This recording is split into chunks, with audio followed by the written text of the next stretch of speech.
Hello and welcome to this video. So I'm going to try to state very clearly what my goal here is. For the most part, I'm going to try to give a sober look at the situation, an objective look at the situation. And what that means is, for example, if an apple is red, I will just say the apple is red.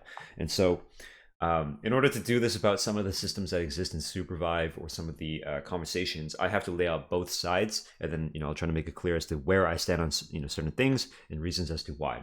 Now this will take a long time, and ideally I had gameplay prepared for this sort of thing, so I'm gonna try to do this while also playing Arena.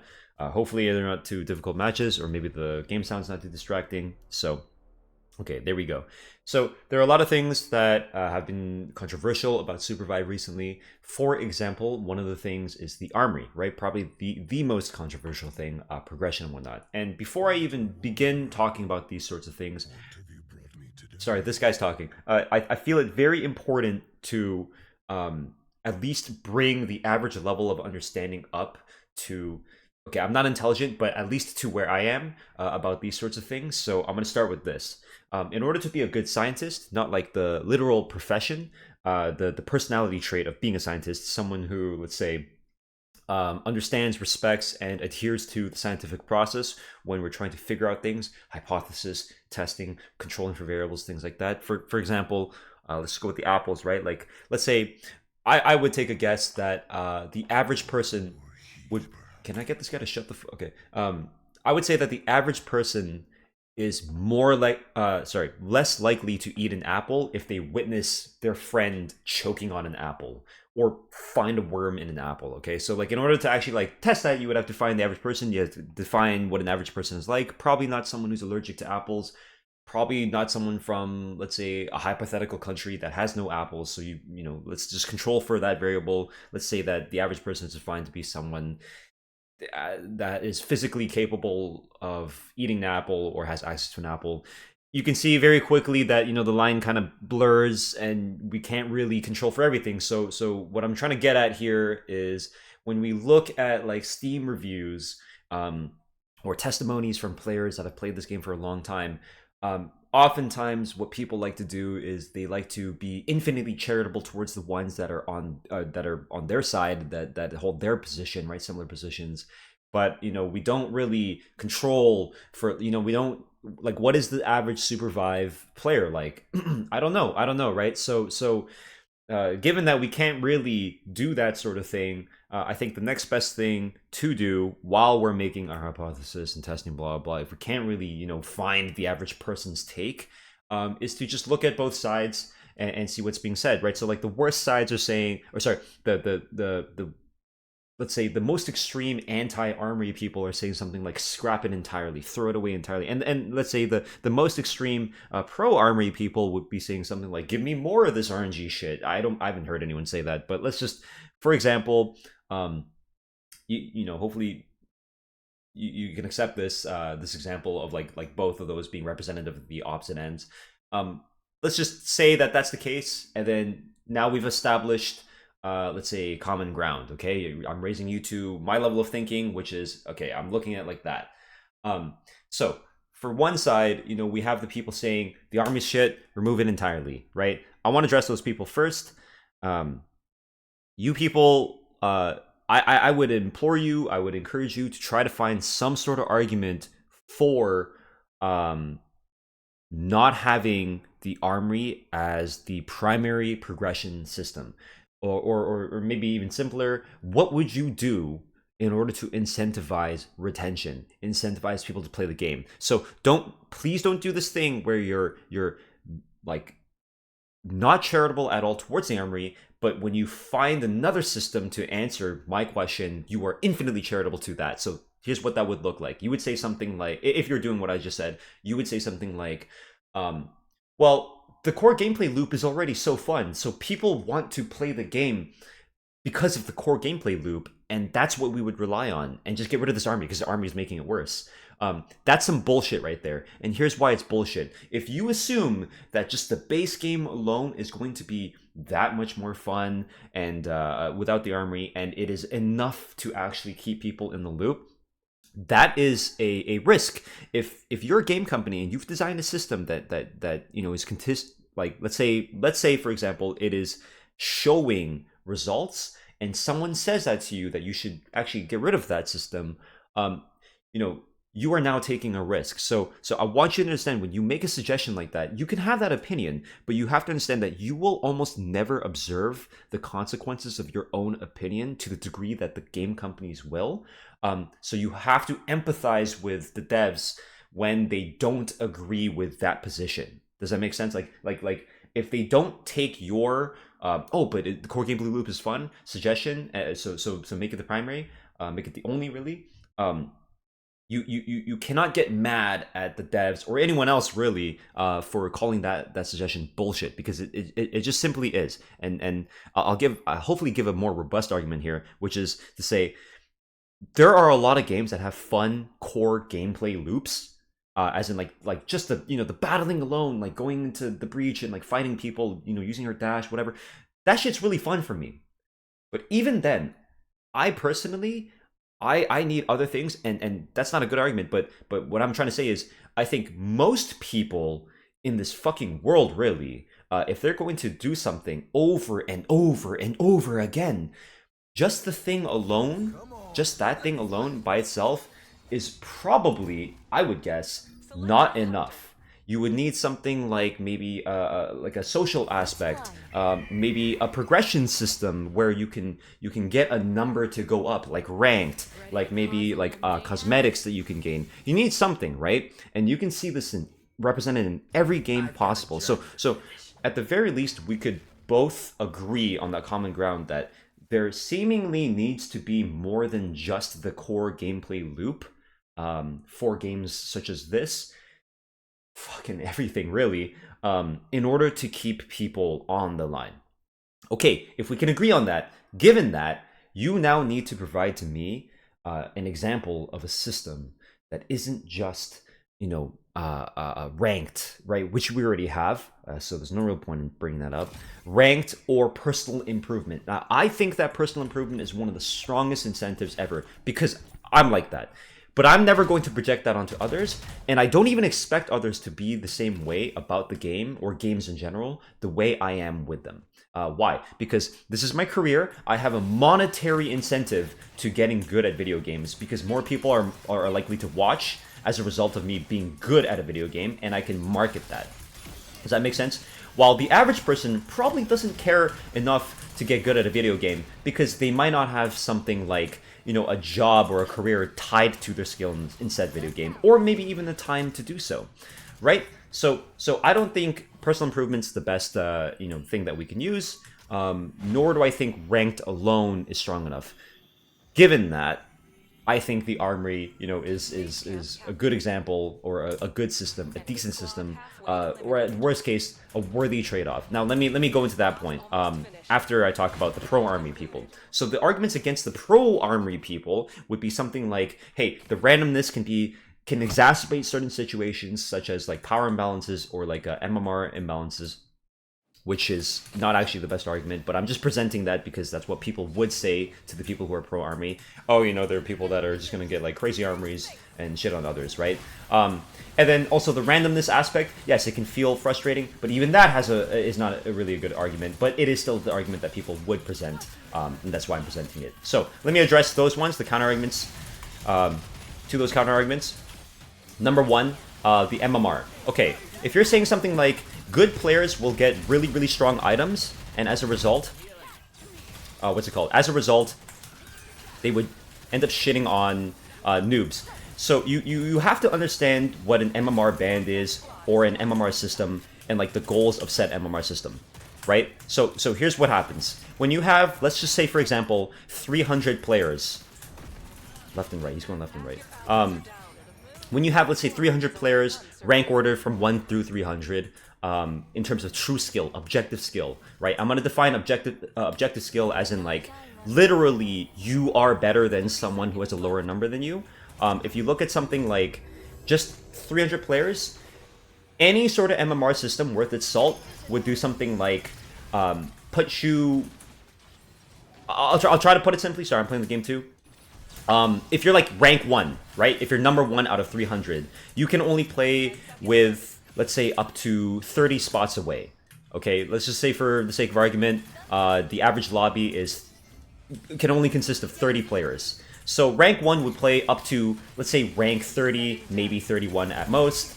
And then let's say if you're rank 150, straight up middle of the pack, you can play up to rank 120, rank 180, somewhere there, right? Because a good MMR system's not going to put you against rank 1 if you're like literally rank 300. You're like the worst player in the game, objectively speaking, right? So you can see how, given that, you know, that is a system, and most MMR systems work like that, to the best of my knowledge, as in you won't play against people outside of your range for the most part. You can see how anyone with a strong armory, if we are accepting the argument that armory equals power, you can clearly see that anyone with a lot of power will naturally rise up the ranks, right? So let's say you're 270, but you have a good armory, you will go to 240, 210, you know, over time, because you just have a stronger armory. You have more power, right? This is what we agreed on. So anyone saying some bullshit like, you know, people will win because they have stronger armories and they'll continuously stomp on people that have stronger, weaker armories, that's just bullshit, because you're eventually going to play against people that have similar armories as you. Because if you have a strong armory and you're strong, you'll be winning more, right? And if you're winning more, your MMR, unranked or otherwise, will go up. And because it goes up, you play against people around your range. Maybe you play against 2 stars. Maybe you play against the odd 3-star every now and then. But that guy will go up. And if he doesn't go up, I don't know what the fuck is happening. Because either he's losing with 3 stars, and therefore you have nothing to complain about because you just killed him and you beat him, right? Or the MMR system's not working.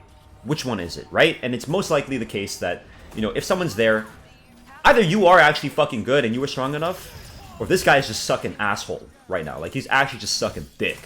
And, like, he's just losing with 3-star armory. Like, what the fuck is that, right? So, there is this idea of critical thinking. And unfortunately, people use the least charitable argument against the pro-army people by saying, oh, but, you know, these pro players, they're just gonna stomp noobs. Like, I'm not gonna find you, dude. Where are you? Where is this noob? Find me this noob right now. I want to beat him. Or like, well, I don't actually, right? But bring me this noob, please. I'd like to make a video off them. Like, it makes me look good. Sure, it's not the nicest practice, but I'm just kidding, by the way. Like, I actually don't mind playing against stronger players. And these, actually, funnily enough, in this arena game, stronger players, literally. And so, there's... If there's anyone here that's going to say some bullshit about, like, you know, stronger players and MMR or whatever, I want you to at least acknowledge what I've said here and try to find a counter-argument against this MMR system doing its job. Because ironically, it's called True Skill, right? Or at least League uses that. And, like, there's no logistical way to, like, manually sort every single person. And so automated systems tend to have to take guesses, right? Like, as to how good you are. And so, when you have something like a Faker, right, and his numerical rank is, let's say, 300 out of 300, right, and so he's the worst, at some point he's going to rise up in the ranks because of how it works. And so, you know... Oh, fuck. I think I lose this.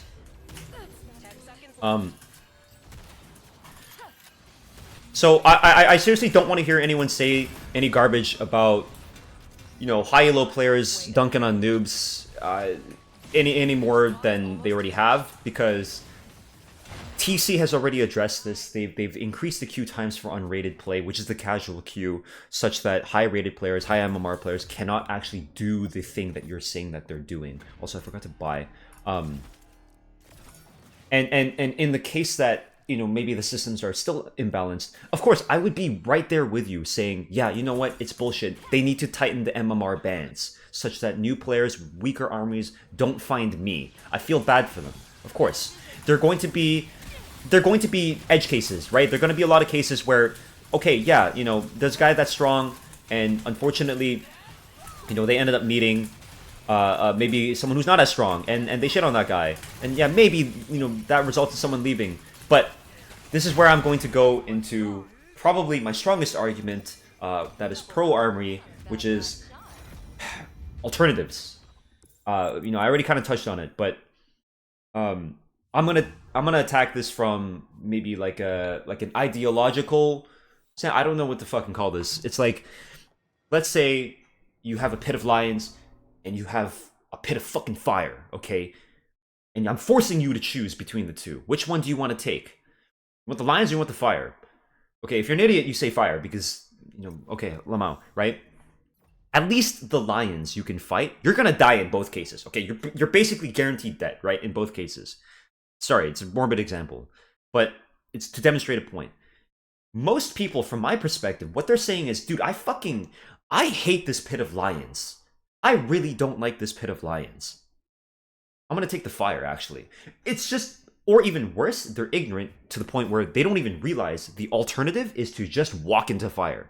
So this is how I see it personally. The devs have access to the metrics. The devs are more intelligent than me, and they're also a group. I'm one person, right? Although I've talked to many people, and not all these perspectives are my own. They're developed over time as well, and I'm just presenting them to you, right? Regardless, sorry, too many tangents. I see people saying, fuck the army, let's go walk into the fire, essentially. Let's just go gamble that this game is good enough by itself, again, with the core gameplay loop.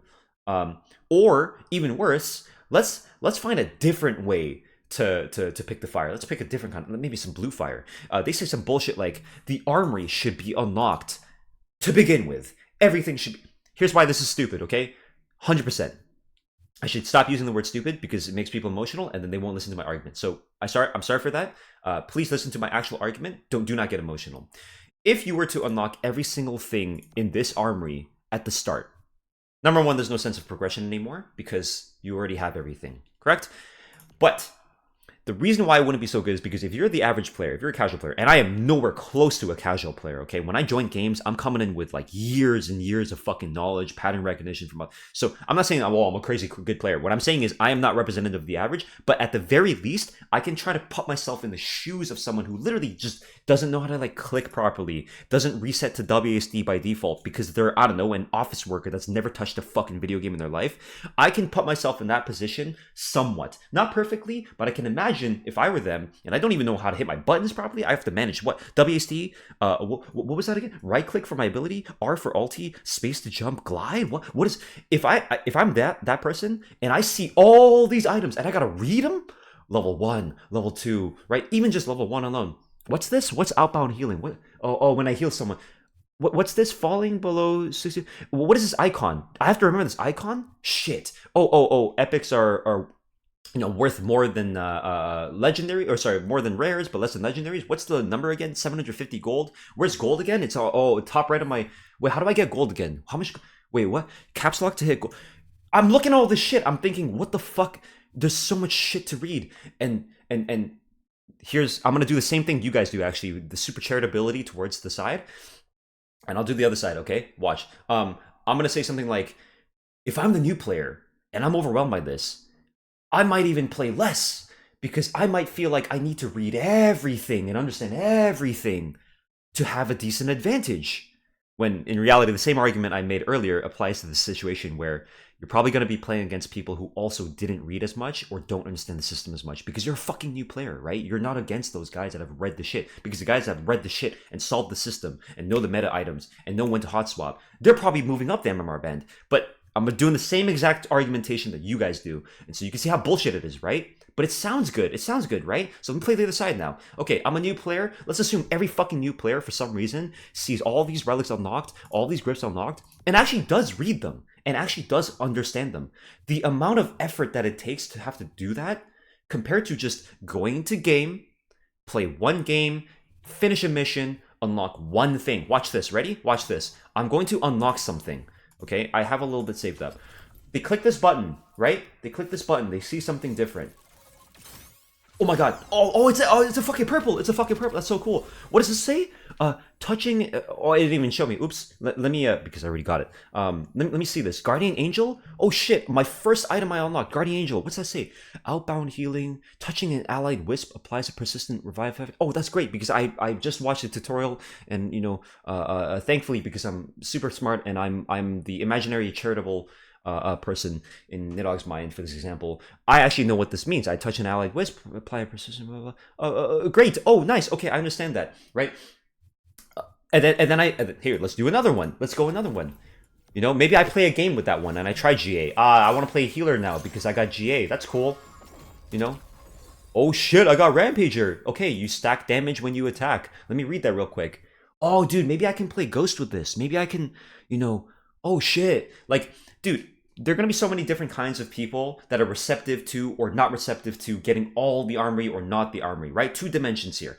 Either all the armory unlocked, none of the armory unlocked to begin with, or let's say all the armory unlocked, or you have to progress through the armory, okay? Two cases. Let's just create a dichotomy, okay? I don't really see an in between. Let's just accept that for a moment, okay? That's one dimension. The other dimension is new players are actually very fucking aggressively learning types or learners. And then the complete other side, which is worst case, and this is reality, honestly, new players, casuals, they're just going to be people who get overwhelmed, probably aren't sweaty like you and me. Okay, let's two dimensions here. Okay, so the worst case scenario, in my opinion, is that you have everything unlocked and everyone does not actually want to fucking read or even has the ability to like remember this shit, blah blah blah. This guy, okay? I know I change the description every time, but like they can all exist at the same time, okay? Like that's probably the worst case. You have a game that throws everything at you, and then the new player has to fucking read it and feel as if they need to know all of this shit before they even have a leg up, which they don't. But that's the perception, and the perception matters, and so they might not stay as a result. And then the other case would be everything is random, right? Like you got to progress, right? The other dimension, you got to progress, you got to unlock, and you're that sweaty casual. Sorry, not sweaty casual. You're the sweaty player that wants everything unlocked. In that case, I don't think that is worse than the other. Why? Because you're probably gonna fucking play anyway and get these things, and it's gonna keep you on the hook. And the ultimate goal of retention, right? It's got you there. I mean, not that is the ultimate goal, but like that is one of the goals.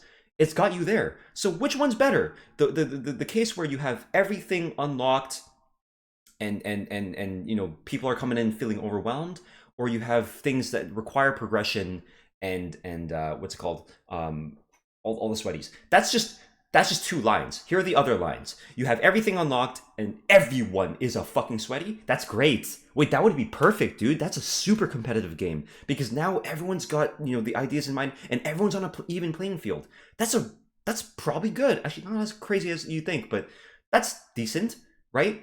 Okay, how about the other side? Everything's random and you unlock them slowly. Again, I keep describing the same thing. You know what I mean?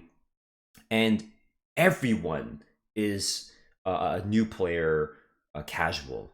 In that case, right? In that case, we now have a system where even though maybe you don't like the randomness so much, it at least caters to the average person and it onboards them slowly, one relic at a time, one grip at a time. Maybe you get some boots, maybe you get a perk. Instead of giving them all perks, so many fucking perks, they go, hey, I got this cool perk. It makes me faster. Okay, I easy. I'll just click that. Done. Right? Instead of all the perks, like, okay, shit. Do I want to be faster, or do I want to be faster on glider, or do I want to? So I can't believe I have to kind of describe this, and I hope I'm doing a decent job at this. I know I'm kind of rambling a little bit, but the general idea is you need to just step out of your fucking head for a moment and recognize that retention systems are not for the sweaties, not necessarily. Okay, it's to hopefully get the casual players to the best of my understanding is to get the casual players, the ones who are new, the ones that might have never played a game before, right? Because you have to assume, or at least I would assume, worst case. Obviously, there's a standard, right? Let's just establish that first before I complete my point. You have to know how to use a fucking mouse. You probably need two hands, right? Like, yes, there is actually a standard above which you're good and below which we probably aren't looking for you, right?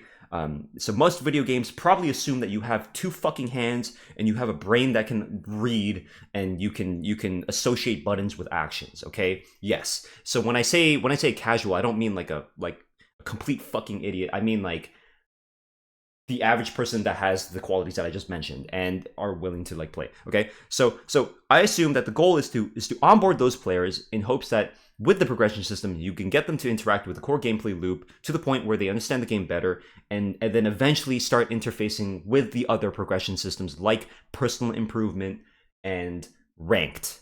Okay, that sounds like a fucking amazing system to me. Right, where you get them when they're kind of a newbie, and you ease them in, maybe against a couple of bots, make them kill something. Dopamine. Fun is really important too. It's got to be fun on the way up. How can you make a game that has that caters to all kinds of audiences, maybe even people with one fucking hand somehow, right?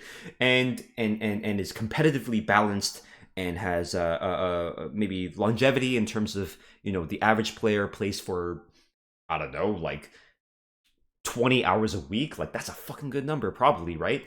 How do you get all these things? And I'm not saying that like you can do that, and that's actually exactly my point. You can't do that, but I'm not using that as an excuse to not try to do that, because I'm saying that they are.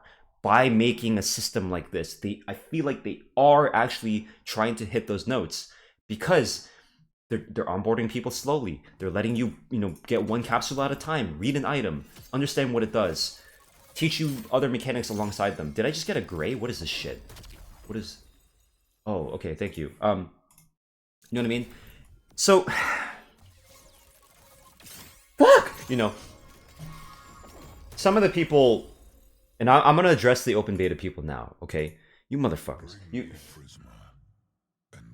A lot of you people think that just by virtue of you playing a video game, and the devs can't say this, okay? Because they would just never run into this issue. Perception, optics, right?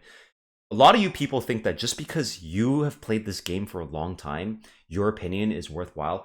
I think that's bullshit. I don't think my opinion is worthwhile because I've played this game for a long time. I think it informs it, for sure. And I think it plays a part in it.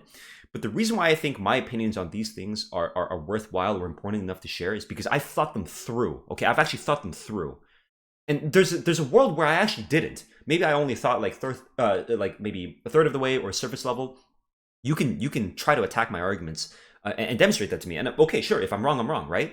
But some of you people, some of you people, you speak with like the level of entitlement that I feel like I should have. Here's why. Because I'm a sponsored creator. I'm someone who has invested like my career into this sort of thing. I'm not dependent on this, but I actually like sacrificed a lot of my early League Arena stuff. Boohoo, right? Whatever. But like I actually did make actual tangible sacrifices for my job to invest into Supervive and like put a lot of time into it, and even just like mental bandwidth. All right. Just like nonstop advertising, getting called a fucking shill daily. I'm like, out of like the 100+ creators in the Supervive program from open beta, I'm the only one that fucking stayed. Okay, other than like maybe Boxbox and like 5up every now and then. I really appreciate those guys for actually continuing to play too. The rest fucking left, right? The rest left. So if anyone is deserving of entitlement, I would argue that I would be the one. But even then, I still don't think, I want to make it very clear, I still don't think I am entitled to saying the things that I say with the level of impunity that you guys expect. And here's what I mean by that. When I say impunity, I mean not being held accountable. Okay, and what does that look like? Okay, here's what that looks like. You're an open beta player, you've played for 2,000 hours, and you think you get to just talk shit to the devs and say the things that you do with the phrasing that you have, which is just like aggressive personal insults and blah blah blah. And don't you dare try to turn this on me, because I'm like, I have a real point here. Okay, I apologize if you feel offended as well, or for offending you. Sorry. I should calm it down. But you do not get to have that level of impunity anywhere, actually, because it reminds me of like Karens. It reminds me of these people that walk into restaurants and they think they fucking own them by virtue of them being a paying customer. Like, I'm sorry, you don't get to do that. You just don't, right? So my point about me and like entitlement and whatever is that like, if there's anyone in this world that deserves to talk the shit that they do, it'd be like Lemur. It'd be like me, okay? And I'm gonna be super candid here.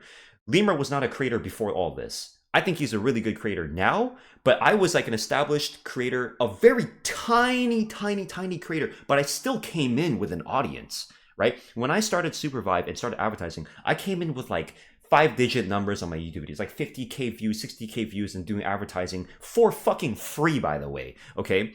So I was the only established creator, I would say, and even then, I don't think I get to talk to these devs the way that some of you guys do.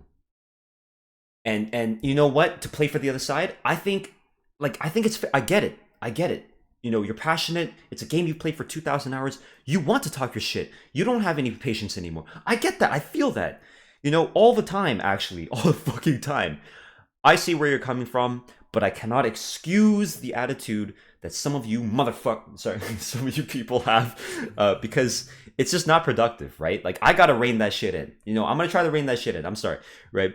But you people need to seriously stop abusing anonymity. Like, it is absolutely insane how little accountability there is for the average person sharing their opinions about this game or anything really, because if there's anything that streaming has provided to me, it is just endless hordes of criticism. And I imagine if you had to endure even a fraction of that for you simply putting your opinion online, I bet you fucking within a week, you will start phrasing differently. You will start thinking through your opinions more thoroughly before speaking them. Okay? Okay. Did I get to all I wanted? Yeah, for the most part. Oh my god. So, please, if you're going to make any comments on this video about the Armory or otherwise, or systems, engage in good faith. Okay, even if you view me to not be engaging in good faith, and I firmly believe that I have, and I firmly believe that I've done at least a decent job at explaining these things and myself and my positions. Just, I'm only 26. I wish I could be a lot more mature about these sort of situations. But these devs are, you know, they're like, they're way past me, right? Like, they're industry pros. They're in their mid-30s. They've experienced these sort of things. They've maybe even shipped multiple titles. They can explain themselves better, you know, than I can. And you know, I'm not just sitting here trying to be like a fucking white knight or a shill. I'm at least trying to use the platform that I have as one of the arguably main creators in terms of just raw metrics. Objectively speaking, raw metrics, I am up there, okay? I'm trying to use this platform, no ego whatsoever, for something that I think is good, is like a good thing, which is to hold the community accountable and maybe present what I view to be strong arguments for them to keep the Armory. Okay, that's it. I don't want to, you know, make this longer. All right. Thanks for watching.